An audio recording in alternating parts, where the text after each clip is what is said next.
All right. Welcome back, everyone, to ATG, A Drift of Grace. I'm your host, Brandon. Today, we have a video by Chad Leesenby. I've seen a couple of his videos. They're really good. He's good. He gives good advice. Just the way he just articulates his thoughts is pretty amazing to me. How he can just walk and do this. To me, I need to be sitting down thinking about this stuff. So, yeah, Chad Leesenby. I didn't give the first video I didn't give him a shout out. I did put the link to his video in the description below, and the same, I'll do the same for this video as well. But today he's going to be talking about how to disappear and transform your life. Now, coming from a position where I wasn't doing too well till now, like, this is it. This is what you need to do.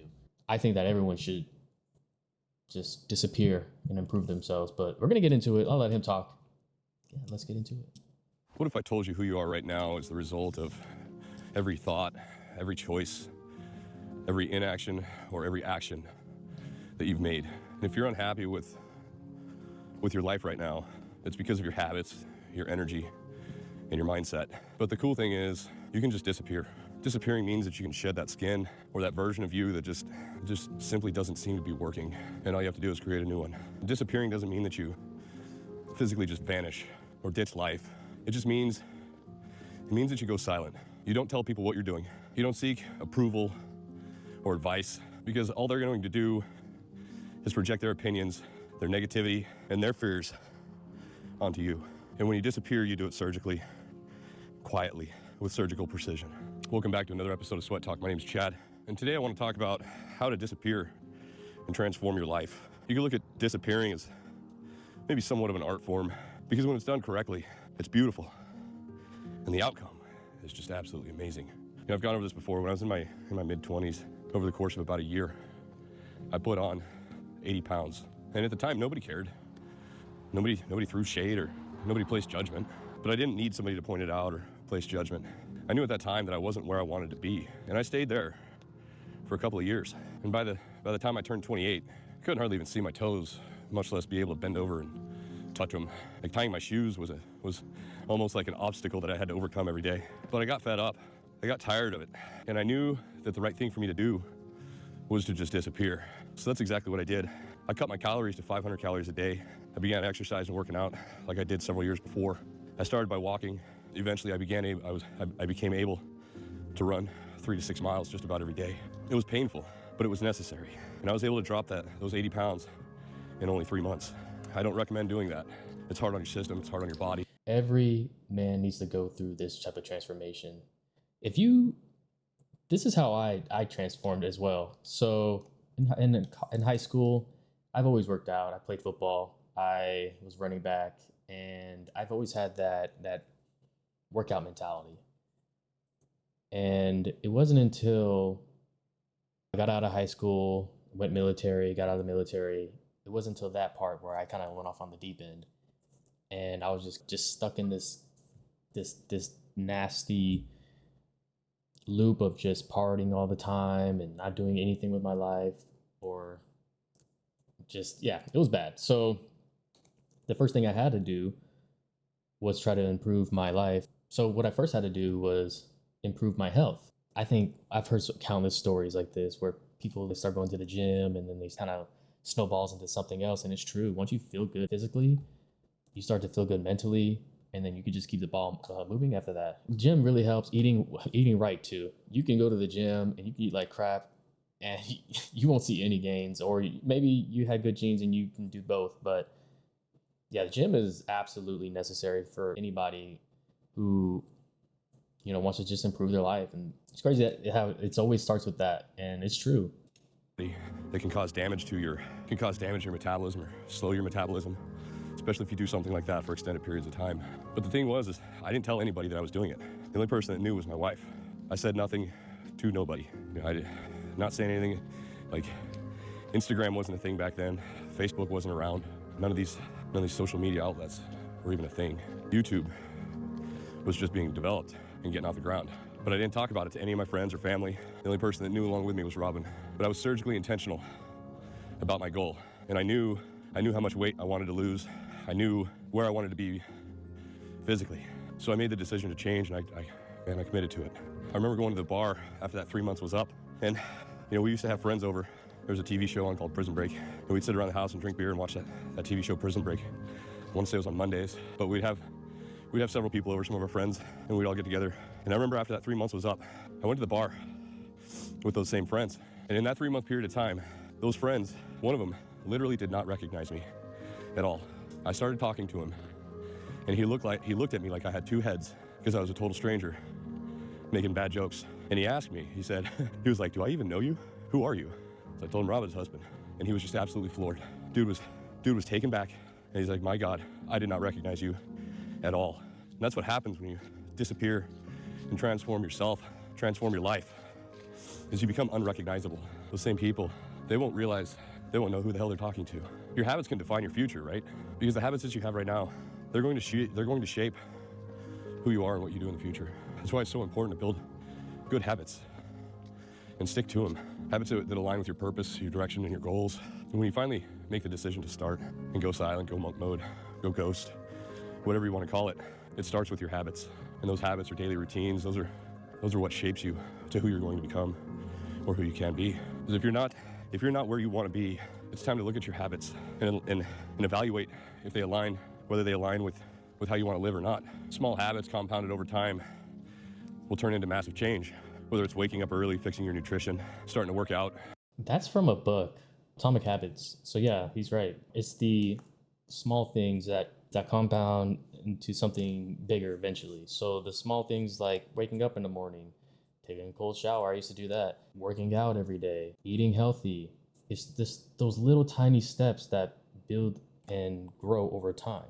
So when I was just starting off, I used to drink a lot, party, all that stuff. It wasn't until I started working out 5 days a week, I started meal prepping, cooking my own meals. I was also going to college at this time. So I was 24. I started all these at once. And those little habits, just getting up in the morning, just like I said, cooking for myself, working out almost every day of the week.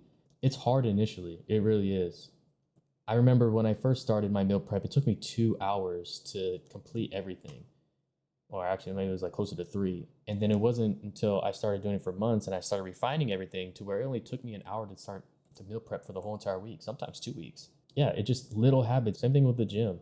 It was tough when I first started out. I could barely bench the bar. Benching was not my strong suit. Put 45s on, so 135, and I remember I'm trying to bench this thing and I'm struggling with it. And it was a new bar, and there was like these spikes on this bar. And I remember I was trying to bench it, and I was struggling, and it just collapsed, and it scratched up my face. And I was so embarrassed. Somebody rushed over, helped put the bar back. I went to the locker room. I checked my face, and it was bleeding. And I could have just quit right there. Like, all right, yeah, this is not for me, I guess. No, I just kept going. I go back to the gym, and I kept going back and back. And then now, I'm not going to brag, but yeah, so to this day now, I feel weird not going to the gym. I feel weird not eating healthy. Every time I do eat unhealthy, I'm like, okay, just one time. But if it's become a habitual thing, then I feel like crap. Setting aside personal time just for you, for that personal development. The life that you want to live is made from the habits that you create today. And those habits, they don't need to be huge sweeping changes all at once, because in this situation, it's all about the little things. Eating healthier instead of going after that quick fix, or what you think is a quick fix that's only going to make you feel worse later. That quick fix, when it makes you feel worse later, it's going to steal your energy, leaving you feel drained, depressed, especially if you're on the wagon and you just fell off with that one quick fix or that one unhealthy meal that you made up in your. That relates to other things too. If you're struggling with an addiction or something like that, those one little, just do it this one time can just steamroll. There's just something that happens where it's like, okay, that was good. I really like that whatever that takeout I had. And then you eat that takeout the next day. You're like, that's not bad. 2 days in a row, but I've been eating healthy for the past week or two. You'll start making that a habit. Eating unhealthy twice a week. It could be even worse. You can start going days eating unhealthy and just go back into your same habits. But with any type of habit, if you have an addiction, like if you're trying to quit smoking, if you're trying to quit pornography, whatever, it's those little habits. It's those little, let me know just one time and I should be good for the rest of the week or good for the rest of the month. No.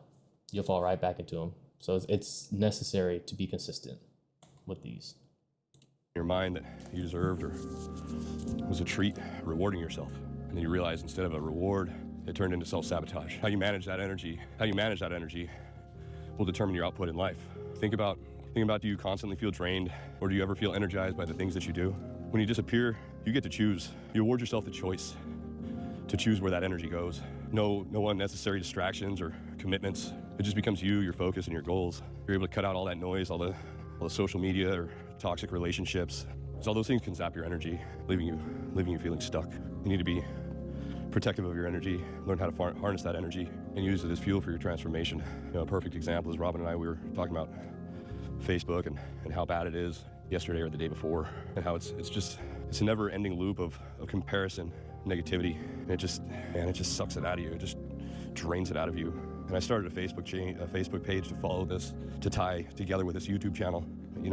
I don't know if I'm going to use it, because I think it would be nice to be able to upload these videos onto Facebook as well, and maybe put some positivity into that cesspool of energy draining, mind numbing, scrolling, and negativity. And I can tell you, when I disappeared, I cut all of that out. Not really social media per se, but web forums were definitely around, but they were always in more of a positive light. You always had the trolls. Those dudes will always be around. They're like the teenage prank callers or something. I don't know what to think about it, but they're tough guys, internet tough guys, the keyboard warriors, and just feel sorry for them, because their life has just got to be so miserable that they feel like they have to hide and try to put people down and hold people back. Somehow they're entertained by it, I guess. But when I disappeared, my energy skyrocketed. Not only was I putting proper nutrition into my body, and I was forcing my body to burn all those stored up calories and my fat, but I was able to filter out all of the negativity, people's opinions and judgments, and I was able to stop wasting my energy on things that didn't matter or align with me, or things that just didn't serve me anymore, that never served me, but at the time I thought that they did. It allowed me the opportunity to rewire my thoughts. And when I say that, what I mean is, when you start to think that change is hard, or you're not good enough, guess what happens? That becomes 100% truth. But if you're able to shift your mindset, everything changes. Everything changes to the point where you're able to disappear from your old life and completely reemerge as a totally transformed person or version of yourself that you've been wanting your entire life. Try to remind yourself every day of the person you become, or the person you're becoming, and not reminding yourself of the person who you were. This isn't only about focusing on positive thought. This is more about rewriting that internal dialogue, because that internal dialogue, those thoughts, those influence your reality, your habits, your energy, your behavior, which ultimately shapes your reality, because your choices and actions and inactions is ultimately what brought you to this point in your life. If you're feeling unhappy or stuck, it's time to stop blaming external sources, external influences for where you're at.